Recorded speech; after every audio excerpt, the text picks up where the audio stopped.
ESPN analyst Jake Trotter just did something most talking heads won't do. He didn't hedge. He didn't say, "We'll see how it plays out." He didn't give the classic, "It's anyone's competition" answer that keeps everyone happy. He looked straight into the camera and declared Shedeur Sanders the favorite to lead the Cleveland Browns offense heading into offseason workouts. Not a possibility, not a candidate, the favorite.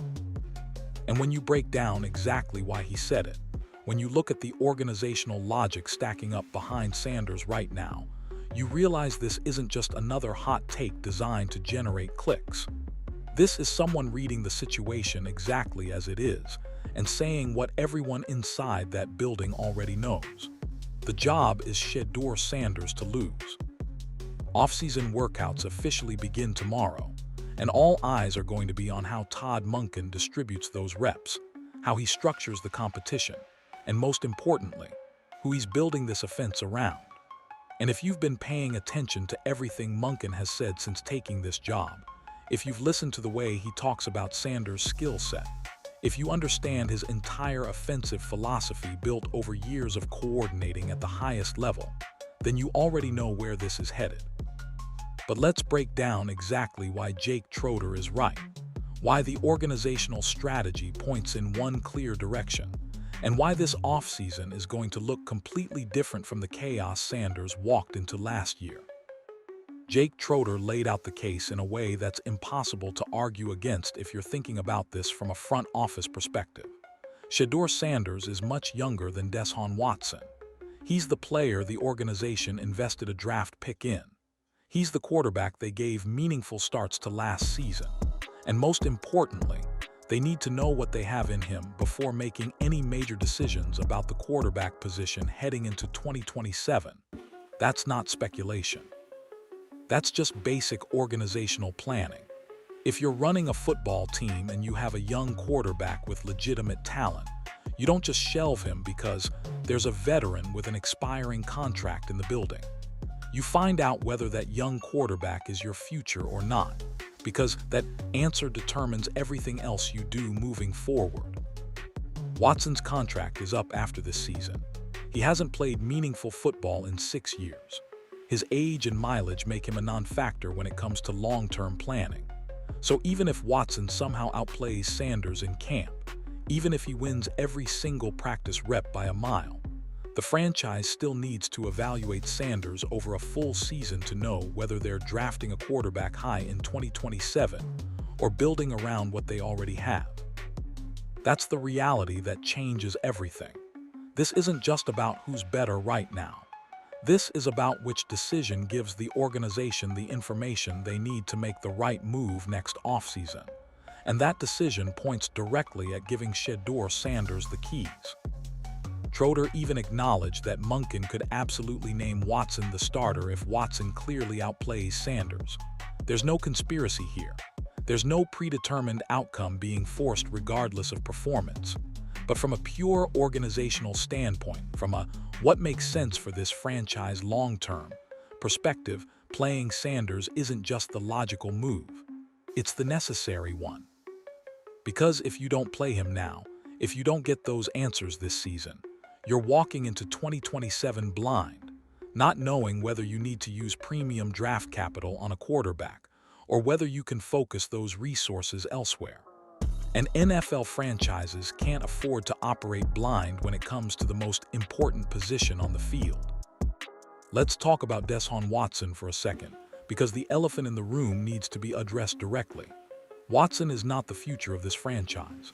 That's not disrespect. That's not hate. That's just reality based on age, contract status, and the amount of football he's actually played over the last 6 years. It's been said that ownership still speaks highly of Watson, that Jimmy Haslam has made supportive comments recently, and that makes sense from a PR standpoint. You don't publicly trash a player who's still on your roster, but support in press conferences doesn't change the organizational calculus. Watson's contract expires after this season. He's significantly older than Sanders, and the time he's missed, the development he's lost, the rhythm he hasn't built, all of that matters when you're projecting forward. This isn't about whether Watson can still play at a high level. Maybe he can. Maybe he comes into camp and looks sharp. Maybe he proves he's still got something left. But even if all of that happens, it doesn't change the fundamental question the Browns have to answer. Do we have our long-term quarterback already on the roster, or do we need to go get one? And you can't answer that question without playing Shedeur Sanders. You just can't. Because if you give Watson the job, if you prioritize the short term over the evaluation process, and then Watson leaves after the season or gets hurt or struggles, you're right back where you started with no additional information about Sanders and a massive decision looming in the draft. The franchise invested a 5th overall pick in Sanders. They gave him starts last season. They've seen him perform under pressure. And now they need to see what he looks like with a full offseason to prepare, with a coordinator who actually believes in him, with an offensive system designed to highlight his strengths instead of limiting his opportunities. That's not favoritism. That's smart football operations. And Jake Trotter understands that, which is why he didn't hesitate to call Sanders the favorite despite Watson's presence on the roster. Here's where things get really interesting, because Todd Monken isn't just any offensive coordinator walking into this situation without context. This is someone who just spent 3 years designing an offense around Lamar Jackson, one of the most dynamic dual-threat quarterbacks the league has ever seen.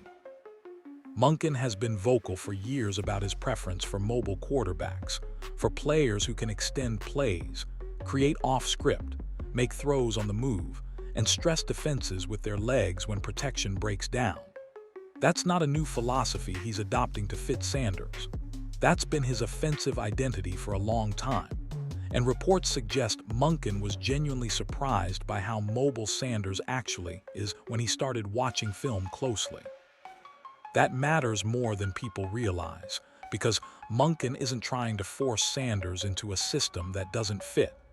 He's not looking at him thinking, well, we'll make it work even though he can't do what I really want.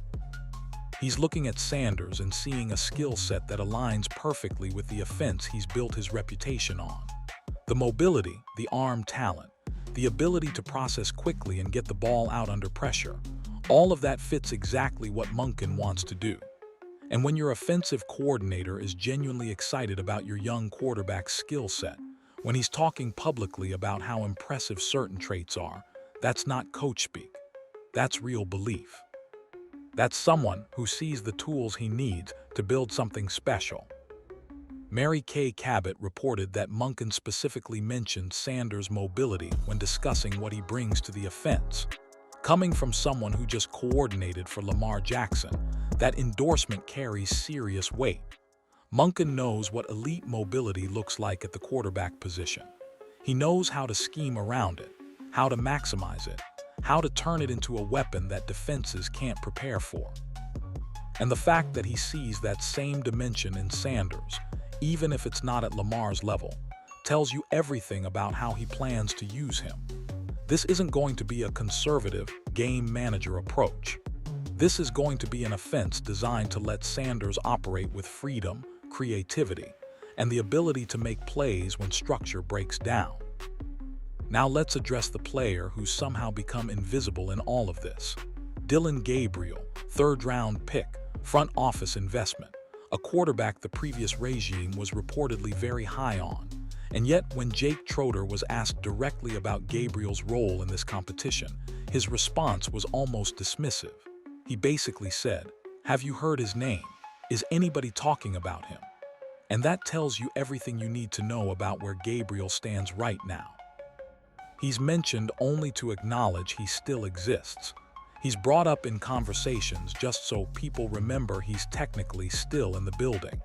But in terms of actual competition, in terms of real consideration for the starting job, he's been completely written off.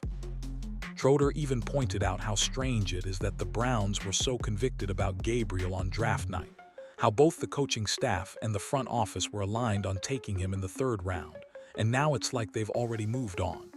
That's a massive shift in less than a year. And the reason is simple. Gabriel looked completely overmatched in the limited game action he got last season. He had 0 moments where you watched and thought, okay, There's something to build on there.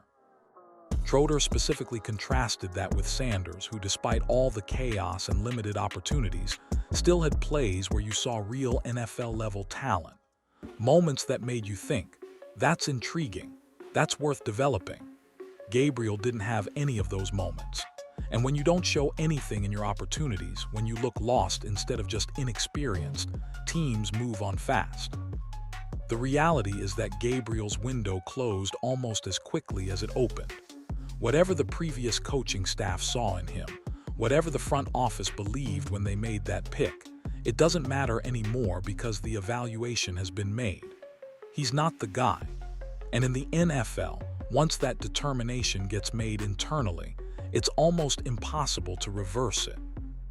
Barring some dramatic transformation this offseason, some complete reinvention of his game that nobody saw coming, Gabriel is going to remain exactly where he is right now. Background noise in a two-man competition that's really a one-man coronation. Here's the piece of this story that doesn't get talked about enough, but it's absolutely critical to understanding why this offseason looks so different from last year. There was a complete regime change in terms of who has power over the quarterback decision. Last offseason, reports suggest Kevin Stefanski wanted Dillon Gabriel. The head coach had significant influence over personnel decisions, and he was pushing for Gabriel to be the future.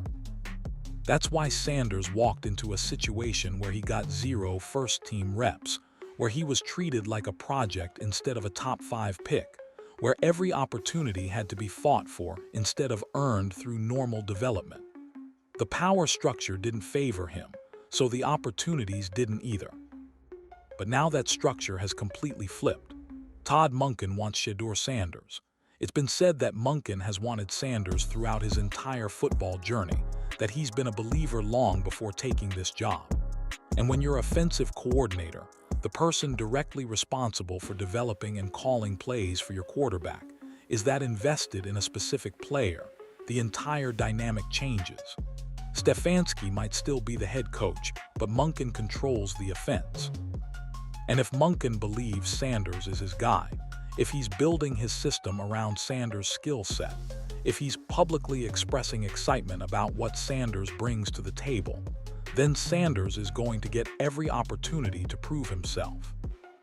That power shift is why this offseason is going to look completely different from last year's disaster.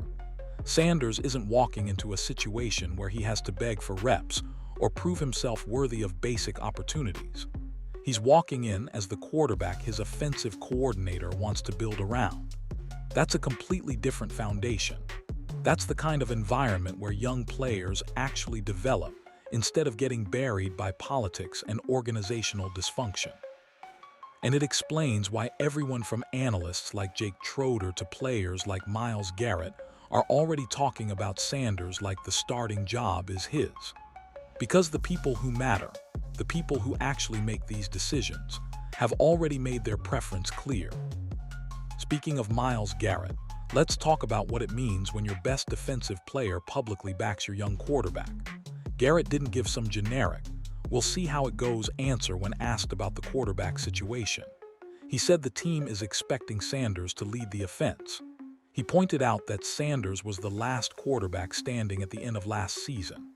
He framed it as Sanders' job to lose, not as an open competition where everyone starts from zero. That's a franchise cornerstone setting the tone for how the locker room views this situation. And when your best player is that clear about who he expects to be leading the offense, it creates momentum that's hard to reverse. This isn't just about one endorsement from one player.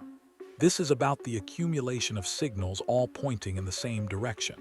Monken's excitement about Sanders' skill set, Trotter's declaration that Sanders is the favorite, Garrett's public backing, the organizational logic that demands evaluating your young quarterback before making long-term decisions, the regime shift that puts a Sanders believer in charge of the offense, the Dillon Gabriel fade that removes a potential obstacle, the Deshaun Watson contract situation that creates a natural timeline for transition.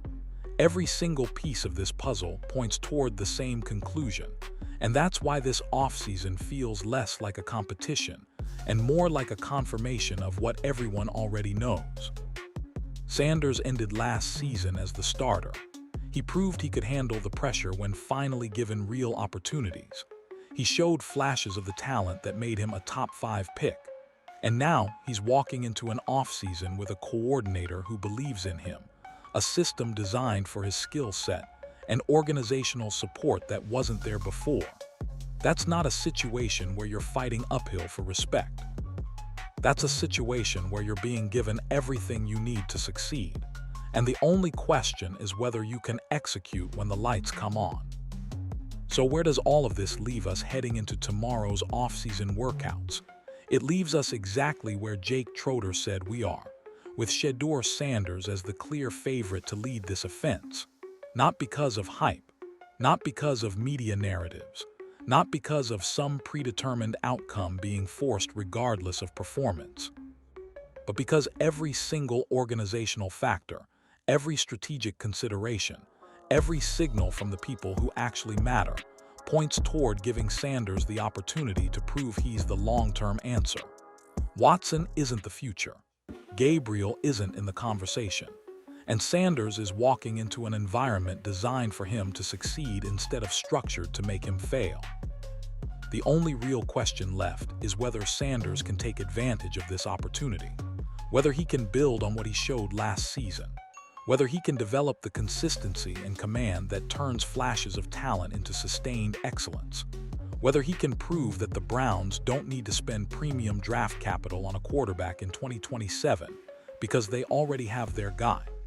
Those are legitimate questions that only Sanders can answer with his performance. But the opportunity to answer them, that's already there. The foundation has been laid.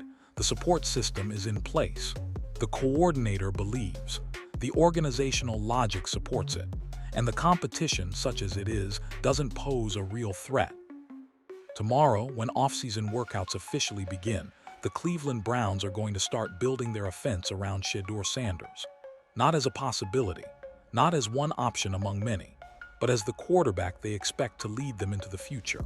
And if you've been paying attention to everything that's happened over the last few months, to every signal, every endorsement, every strategic decision, then you already knew this was coming. Jake Trotter just said it out loud. The favorite has been named.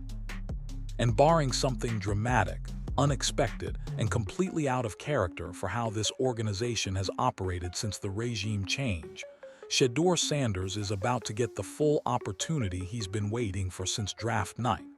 The question isn't whether he'll get the chance. The question is what he'll do with it.